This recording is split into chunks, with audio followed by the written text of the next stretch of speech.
my name is Lana. I'm in 3rd grade and I invented the sneeze sleeve. The problem I chose to look at was to not spread as many germs. This is how the sneeze sleeve works. So, you simply take it and you put your hand in like this, and then you slide it onto your elbow. Then you will have this cushion so it fits right in your mouth.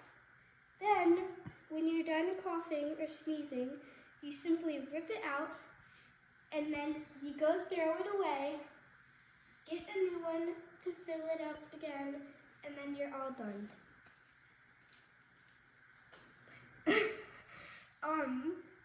I had problems getting the tissue to stick. I'd like to improve it by using another material other than a mask. If my product went on the market, I would want to use neoprene. My sneeze sleeve is original, and no one should be caught not wearing one.